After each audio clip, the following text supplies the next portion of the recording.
Hey guys, this is Jake from Base Factory Performance Training, and today I'm going to give you a small tutorial on how to do a conventional deadlift. So you might notice that I'm wearing these Versa grips, and the main reason that I'm wearing these is because I don't want to be limited by my grip when I'm really trying to get better at my lower body, because a lot of the times when I'm doing higher rep deadlifts, my hands will be the first thing to fatigue. So if you want to, you can do it without grips, and I recommend doing that to improve your grip strength.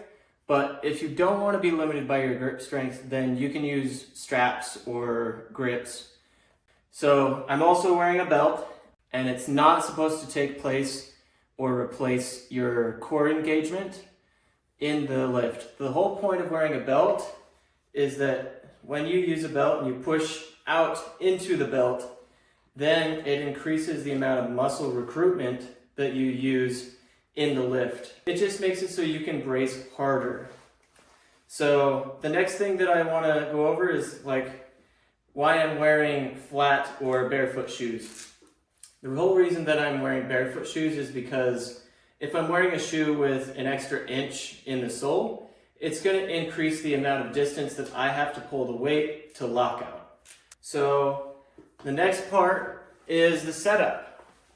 So when you're setting up for a deadlift, you want to take into consideration your limb lengths, make it the best place for you to do a deadlift.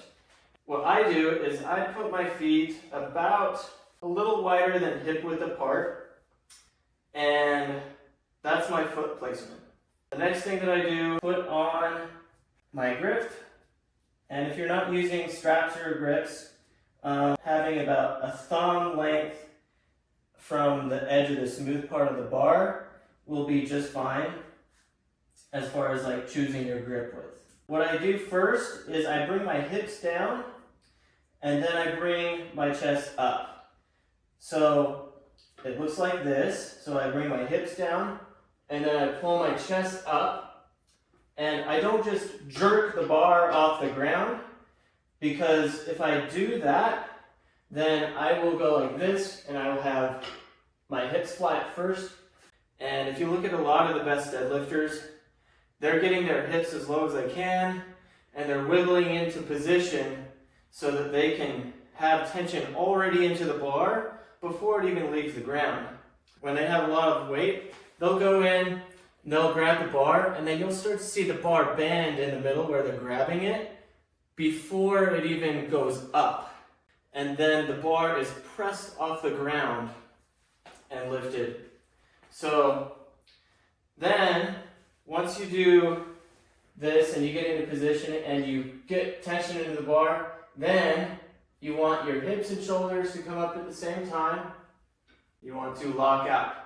So you don't want to make a mistake of only going to here, because that's not fully locked out, because we want to have full hip extension.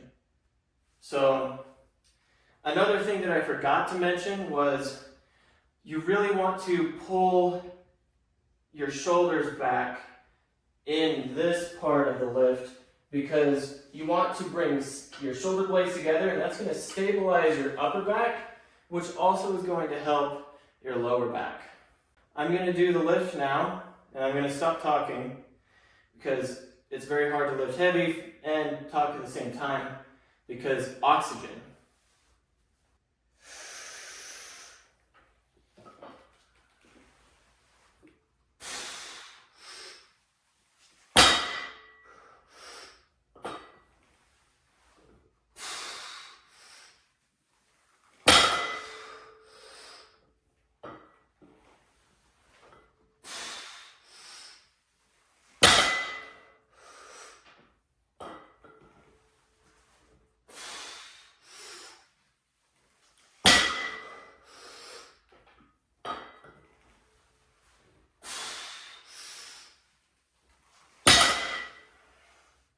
Alright, while I'm catching my breath, you may have noticed that I use a certain breathing technique when I'm lifting.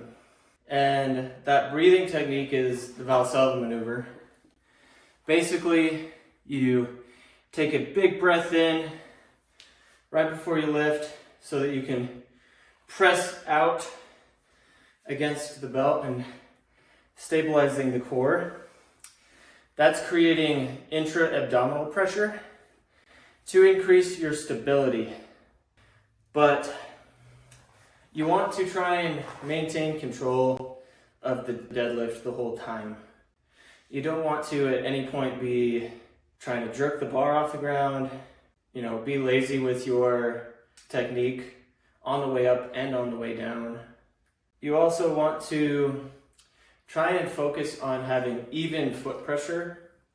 So what I mean by that is pushing through the full foot, making sure you're not going too far on the toe or the heel, because if you're pulling from the toe or the heel, you're going to just be imbalanced and you won't be able to lift as much.